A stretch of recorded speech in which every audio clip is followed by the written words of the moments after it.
Halo, Assalamualaikum warahmatullahi wabarakatuh. Terima kasih sudah klik video ini. Pada kesempatan kali ini saya akan menjelaskan mengenai beberapa pengujian awal yang harus dilakukan sebelum melaksanakan penelitian mengenai beton.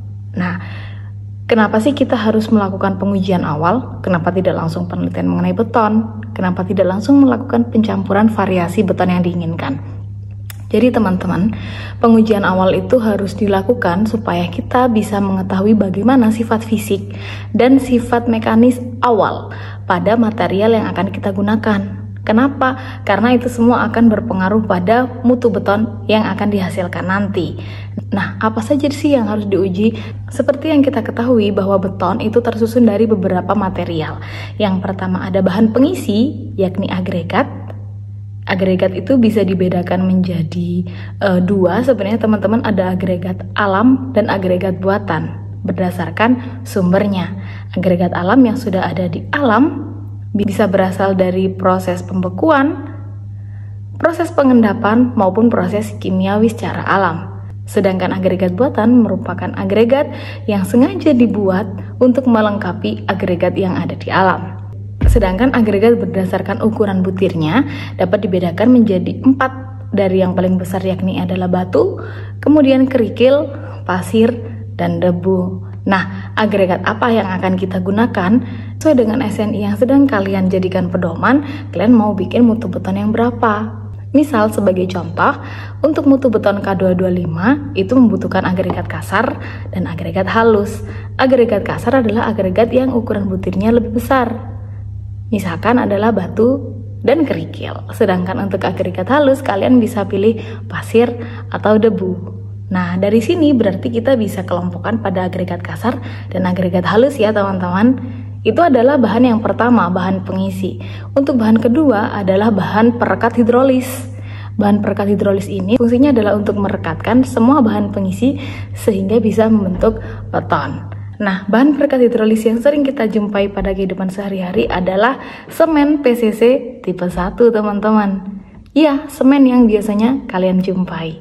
Nah, bahan perekat hidrolis ini tidak akan aktif jika tidak ada bahan yang ketiga, yakni air. Air itu berfungsi sebagai pemicu untuk mengaktifkan bahan perekat hidrolis, yakni semen. Dan air juga berfungsi untuk melumasi agregat supaya mudah untuk dikerjakan. Kalau istilahnya sih untuk meningkatkan workability. Nah, untuk penelitian kali ini saya menggunakan satu lagi agregat untuk disubstitusi pada agregat kasar, yakni saya menggunakan cangkang kelapa sawit seperti ini teman-teman. Kenapa saya menggunakan cangkang kelapa sawit? Jadi jika ditarik dari awal permasalahannya adalah kenapa dulu nih kita meneliti tentang beton. Jadi yang seperti kita tahu teman-teman, dalam dunia konstruksi beton itu masih jadi primadona. Jadi masih sangat sering digunakan dalam konstruksi bangunan, begitu ya teman-teman ya. Jadi penelitian tentang beton tuh harus selalu dilakukan. Supaya apa? Supaya kita bisa menemukan mutu yang lebih baik, dengan harga yang lebih ekonomis, dengan bahan yang mudah didapat, atau bisa memanfaatkan bahan-bahan yang sudah tidak terpakai sebagai bahan pengisi, bahkan sebagai bahan perekatnya. Seperti yang kita tahu, agregat yang kita gunakan rata-rata adalah agregat alami teman-teman, yang tersedia di alam. Dan lama-kelamaan suplai dari alam itu pasti akan berkurang, sehingga kita membutuhkan alternatif yang bisa menutupi kekurangan agregat alam. Apakah kita pakai aja agregat alam yang lain selain batu dan pasir? Tentu saja itu juga akan menimbulkan masalah di kemudian hari teman-teman, karena apapun yang dari alam itu juga bisa habis karena sifatnya adalah terbatas. Kemudian bagaimana cara mengakalinya? Apakah menggunakan agregat buatan? Agregat buatan biasanya relatif lebih mahal teman-teman ya, jadi kita gunakan saja bahan yang memang sudah tidak dipakai dan belum tahu bagaimana cara memanfaatkannya. Karena penelitian saya ini dilakukan di Kabupaten Ketapang, di mana di sini sangat banyak pabrik pengolahan kelapa sawit, maka saya berinisiatif untuk melakukan pemanfaatan dari limbah yang dihasilkan dari pabrik tersebut teman-teman, yakni salah satunya adalah cangkang kelapa sawitnya. Seperti ini teman-teman. Nah, cangkang kelapa sawit ini sangat banyak dan melimpah teman-teman kalau di Ketapang, Kalimantan Barat. Nah, setelah kita sudah menentukan apa-apa saja material yang akan kita gunakan pada penelitian beton kali ini, selanjutnya kita harus mencari pedoman pengujian yang kita gunakan. Di sini saya menggunakan SNI teman-teman ya. Teman-teman bisa print seperti ini SNI-nya. lengkap ya, mulai dari persiapan alat hingga formulirnya, atau teman-teman boleh print saja yang menurut teman-teman penting. Misalkan ketentuan alatnya saja, dan jika teman-teman sudah hafal dengan SNI-nya, teman-teman boleh cuman mengeprint formulirnya, tapi harus tetap disiapkan ya teman-teman ya. Nah, di formulir yang disiapkan oleh SNI, teman-teman harus tetap modifikasi. Kenapa? Karena kalau di SNI biasanya hanya tertera untuk 1 sampel atau 2 sampel, sedangkan kita dianjurkan untuk membuat sampel itu adalah 3 ya teman-teman untuk setiap pengujian. Kenapa sih harus 3? Agar kita bisa mencari nilai tengah yang paling pas sebagai hasil dari pengujian kita. Setelah kita menyiapkan pedoman yang kita gunakan, selanjutnya adalah kita persiapan materinya teman-teman ya, materialnya. Nah, yang saya gunakan adalah agregat kasar dan agregat halus ya teman-teman, karena mutu beton yang saya rencanakan adalah K225. Untuk agregat kasar saya menggunakan batu pecah, sedangkan untuk agregat halus saya menggunakan pasir. Nah, cangkang kelapa sawit ini berfungsi sebagai substitusi agregat kasar teman-teman. Nah, untuk agregat kasar seperti batu dan cangkang kelapa sawit ini harus tetap dicuci ya teman-teman ya. Persiapan awal adalah seluruh agregat harus dipisahkan dari kotoran-kotoran yang ada ya teman-teman ya, seperti dari ranting pohon, dari serangga, dan lain-lain. Kemudian untuk persiapan pengujian saringan, maka semua agregat tadi harus dalam keadaan kering teman-teman, jadi harus di oven terlebih dahulu. Apalagi jika teman-teman melaksanakannya di musim hujan, maka harus dikeringkan dulu ya teman-teman. Kalau dijemur saja tidak membantu, maka teman-teman boleh pakai bantuan oven begitu.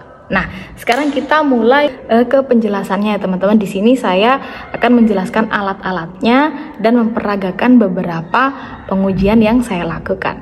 Sebelum kita mulai, kita harus siapkan dulu alat-alatnya ya teman-teman ya. Mulai dari yang pertama, yang paling sederhana adalah pengujian kadar air. Di pengujian kadar air kita membutuhkan neraca. Neracanya yang digital teman-teman. Kenapa? Karena kalau kadar air biasanya kita menggunakan sedikit saja agregat ya teman-teman ya. Kemudian kita siapkan cawannya teman-teman ya. Cawannya boleh berbentuk apa saja, boleh berbentuk yang seperti ini, boleh berbentuk yang pipih, boleh berbentuk yang tabung, dan lain sebagainya. Itu boleh-boleh saja teman-teman ya, karena toh nanti masanya juga akan ditimbang kan. Nah, setelah kita menyiapkan seperti ini, dibersihkan dulu teman-teman, dicuci, dikeringkan, kemudian dia dikasih label. Nah, kita bisa pakai kertas stiker yang seperti ini ya teman-teman ya. Nah, kertas stiker seperti ini kita tempelkan di setiap cawan kita. Ini namanya cawan ya teman-teman ya. Kita tempelkan saja. Kemudian kita tulis. Contoh, kita tulis halus sampel 1, halus sampel 2, kasar sampel 1, kasar sampel 2, seperti itu ya teman-teman ya. Atau pasir sampel 1 gitu ya teman-teman ya. Kalau pakai sawit ya berarti sawit 1, sawit 2, dan sawit 3. Nah, setelah itu, setelah kita tempel, kita timbang dulu teman-teman. Kita timbang, kemudian kita catat di formulir yang sudah kita siapkan. Gitu ya teman-teman ya. Nah, setelah ditimbang seperti ini ya, kita masukkan material yang akan kita uji. Misalkan saya mau menguji sawit. Kita masukkan seperti ini, kemudian kita timbang. Nah, apakah yang ini tadi adalah sawit yang sudah di oven? Bukan ya teman-teman ya. Jadi ini sawit yang memang asli dari alam, yang sudah dibersihkan dari kotoran-kotoran saja. Kita timbang, kemudian kita tulis berapa pembacaannya. Kemudian semuanya ini kita oven ya teman-teman ya. Ini jangan dioperasikan tanpa pengawasan teknisi atau dosen ya teman-teman ya. Jangan lupa jika memasukkan atau mengeluarkan selalu pakai sarung tangan karena panas ya teman-teman ovennya. Di ovennya selama 24 jam sesuai dengan pedoman yang kalian gunakan. Nah, setelah 24 jam kita keluarkan lagi, kemudian kita timbang kembali. Kita tulis selesai kadar air ya. Untuk menghitung kadar airnya kita bisa mengikuti rumus yang ada di SNI ya teman-teman ya. Jadi untuk menghitung kadar air itu adalah kita menghitung dulu berat airnya dibagi dengan berat materialnya, begitu teman-teman ya. Lanjut ke pengujian yang kedua, yakni pengujian berat isi. Nah, untuk pengujian berat isi kita membutuhkan, sebenarnya ada dua cara ya teman-teman ya. Akan saya jelaskan dua-duanya. Yang pertama, kita menggunakan kuali ini teman-teman ya, kuali seperti ini. Nah, kualinya kita timbang dulu, jangan pakai sembarangan ya teman-teman ya. Kita lihat dulu seperti kayak neraca ini berapa sih maksimalnya, misalkan dia cuma 1.500, ya jangan dipaksa, nanti akan rusak. Misalkan kita ada neraca lain nih, dilihat juga, oh dia maksimalnya cuma 2 kilo ya, jadi harus hati-hati. Kalau dia ini ternyata lebih dari itu, jangan dicoba ya teman-teman pakai neraca-neraca yang memang kapasitasnya kecil. Kita langsung aja pakai neraca yang kapasitasnya besar ya. Pertama kita timbang dulu dalam keadaan kosong kualinya teman-teman.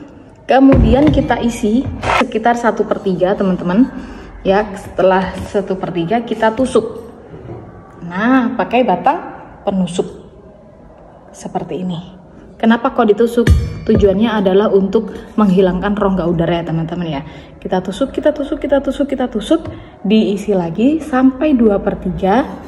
Kemudian kita tusuk lagi secara merata teman-teman, sekitar 25 tusukan. Kemudian kita isi lagi sampai penuh, kita tusuk lagi, kemudian kita ratakan ya teman-teman. Setelah diratakan baru kita timbang lagi kuali beserta isinya, begitu ya teman-teman ya. Kemudian ini dibuang. Kita lakukan dengan cara yang sama sebanyak 3 kali ya teman-teman, supaya kita tahu apakah nilainya konstan atau tidak teman-teman, begitu ya. Nah, setelah itu hasil yang kita dapatkan itu adalah berat isi padat ya teman-teman ya, berat isi padat. Jadi di situ tidak ada rongga udara sama sekali. Nah, kalau untuk berat isi gembur langsung saja dimasukkan teman-teman ya. Langsung saja dimasukkan sampai full, kemudian kita ratakan dan langsung ditimbang. Itu namanya berat isi gembur ya teman-teman. Jadi ada berat isi padat dan berat isi gembur. Kalau padat dia tidak ada rongga udara karena tadi sudah kita tusuk ya teman-teman ya. Tusukan itu berfungsi untuk mengeluarkan rongga udara supaya diisi oleh material yang sedang kita uji.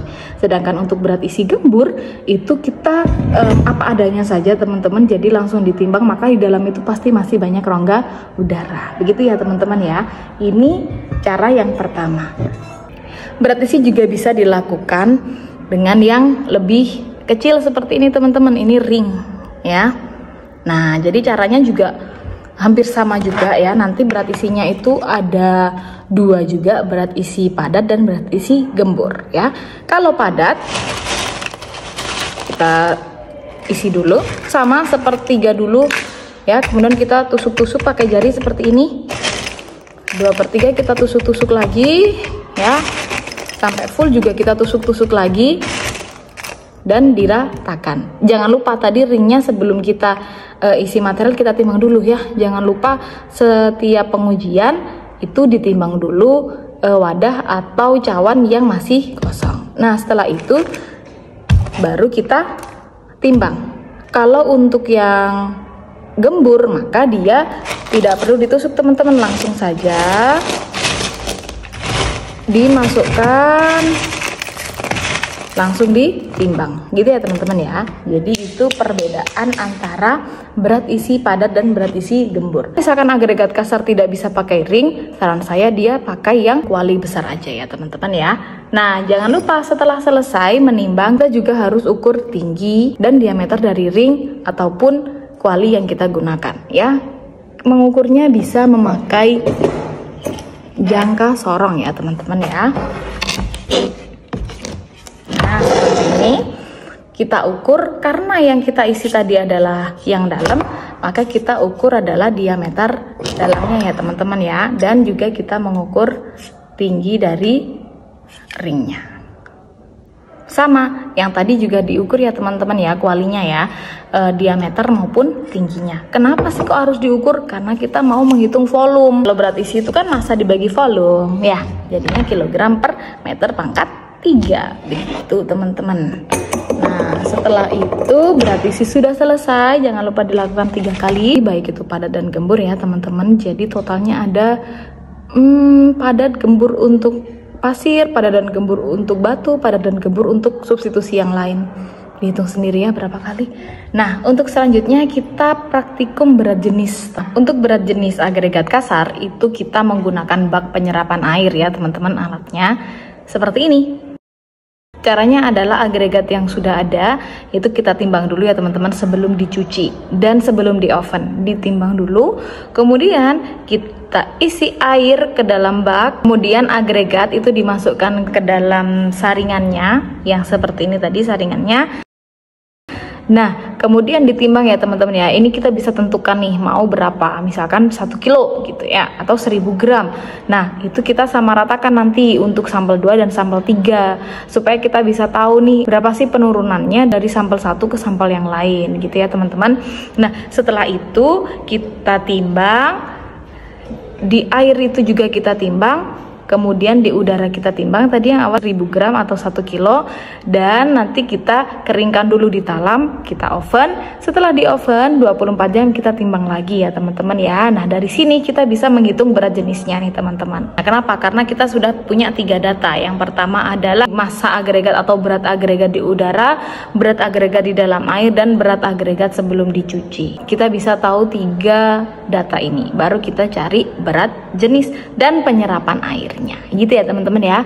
Nah, untuk yang selanjutnya adalah saringan ya teman-teman ya, analisa saringan. Untuk analisa saringan kita harus oven dulu agregatnya. Kenapa? Kalau tidak di oven, misalkan pasir gitu ya, tidak di oven, kemudian cuacanya lagi hujan, kemudian Anda saring, maka Anda akan menghasilkan seperti kambing ya teman-teman ya, karena dia akan mengumpul gitu ya teman-teman ya, ada antara pasir satu dengan pasir yang lain bercampur air, dia akan membentuk gumpalan-gumpalan yang mantap ya, sehingga data Anda akan gagal. Nah, siapkan dulu saringannya teman-teman ya. Jadi agregat kasar dan agregat halus itu saringannya pasti berbeda teman-teman. Nah, untuk saringan sebentar. Nah, saringannya seperti ini ya, banyak sekali ya teman-teman ya. Nah, saringan itu dia punya identitas teman-teman ya, ada nomornya dan ada ukuran diameternya ya. Jadi di cara bacanya itu ada di identitasnya ini. Misalkan ini adalah saringan dengan nomor 16 ya, dan diameternya adalah 1,18 mm ya. Jadi ini sudah ada identitasnya, jangan sampai tertukar. Kemudian kalau untuk agregat halus gitu, berarti ya dia harus yang diameternya ini kecil-kecil. Nah, seperti ini untuk agregat halus nih teman-teman, untuk pasir atau debu ya. Kalau untuk agregat kasar ya dia biasanya diameternya lebih besar seperti ini. Nah, untuk batu pecah dan agregat gede lainnya ya. Nah, kemudian diurutkan dulu. Jangan lupa kalau mengurutkan ya, diameter yang lebih besar itu di atas, kemudian diameternya lebih kecil, dan yang terakhir jangan lupa dipasang tuh ya, apanya? Pannya. Nih, ini yang paling bawah, dan jangan lupa dipasang juga tutupnya di paling atas. Ya, biarkan dia makhluk hidup. Nah, setelah dipasang seperti ini, kemudian agregatnya ditimbang dulu. Biasanya 2 kilo teman-teman ya, 2000 gram ditimbang terlebih dahulu. Ingat itu harus sudah di oven. Setelah ditimbang, disusun dulu ininya ya, disusun ke atas. Misalkan ini kita susun dulu. Nah, seperti ini agregatnya kita masukin dari atas ya. Setelah di atas kemudian ditutup dan kita masukkan ke mesin pengayak. Ini adalah mesin pengayak atau sieve shaker yang digunakan untuk memperoleh data analisa saringan teman-teman ya. Jadi nanti ayakan yang sudah kita susun kita masukkan ke sini ya teman-teman ya. Kemudian ini kita longgarkan ya, ini juga kita longgarkan supaya ini bisa diturunkan ya teman-teman ya. Nah, seperti ini bisa diturunkan. Kalau sudah di ketinggian yang pas baru kita kunci seperti ini ya. Jika tidak kuat menguncinya boleh pakai bantuan tang. Nah, setelah itu kita atur dulu timernya teman-teman. Kita mau yang berapa menit sekali, misalkan 15 menit sekali. Jika kita mau ngayak 2 kali berarti 15 menit. Nanti dia akan berhenti, istirahat lagi, kemudian kita aktifkan lagi untuk 15 menit kedua gitu ya teman-teman. Itu untuk colokannya, dan ini adalah tombol on off-nya. Ini menghidupkan, dan ini untuk mematikan secara manual ya teman-teman. Kalau sudah pakai timer dia akan mati otomatis. Nah, setelah diayak selama 15 menit, bisa 2 kali ya teman-teman, diamkan dulu, jangan langsung dibuka. Kenapa? Biar debunya luruh dulu, biar tenang dulu yang ada di dalam, karena habis kita goncang ya. Ditunggu dulu sekitar 5 menit, setelah itu baru dibuka. Nah, setelah dibuka semuanya itu ditimbang teman-teman ya, berapa agregat yang tertinggal di ayakan paling atas. Ditimbang tuh pakai neraca digital. Kenapa? Karena harus teliti banget kan teman-teman, jadi bisa pakai neraca digital aja. Ini juga neraca digital yang lain teman-teman. Nah, neraca digital boleh pakai yang apapun ya bentuknya ya. Nah, jadi seperti ini. Kita timbang, kita keluarkan, kita catat. Kita timbang lagi, kita catat. Begitu ya. Jangan lupa setelah itu dibersihkan ya teman-teman. Karena biasanya masih ada agregat yang masih menempel pada setiap saringan ya. Nah, sekarang saya akan jelaskan mengenai pengujian pada perekat hidrolis atau semennya ya teman-teman ya. Nah, di sini kita akan menguji waktu ikat semennya teman-teman ya. Nah, kita siapkan dulu alatnya nih. Nah, ada alas, ada baknya, sama ada alat ujinya seperti ini teman-teman ya. Jadi kita timbang dulu semennya sesuai di SN itu minta berapa ya. Kemudian kita bikin pasta. Kita bikin pasta boleh di cawan saja ya, atau di mangkok pengaduk boleh. Kemudian kita bikin di sini. Nah, ini dibersihkan dulu teman-teman ya, dicuci, dimajun, baru kalau sudah kering kita masukkan pasta semennya ya. Pasta itu adalah bentuk dari semen yang sudah diaktifkan oleh air ya, jadi sudah berbentuk pasta. Kita ratakan gitu, kemudian kita pasang di alatnya seperti ini teman-teman ya, dipasang. Nah, nanti jarumnya ini kita turunkan teman-teman ya, nanti ada jarumnya, kita turunkan, kita amati. Untuk penurunan pertama itu adalah 25 mm, itu kita anggap adalah waktu pengikatan awalnya. Nah, setelah itu kita amati setiap 30 detik ya, dia tuh menurun berapa, 30 detik lagi jarumnya di angka berapa, 30 detik setelahnya itu ada di angka berapa, begitu seterusnya ya.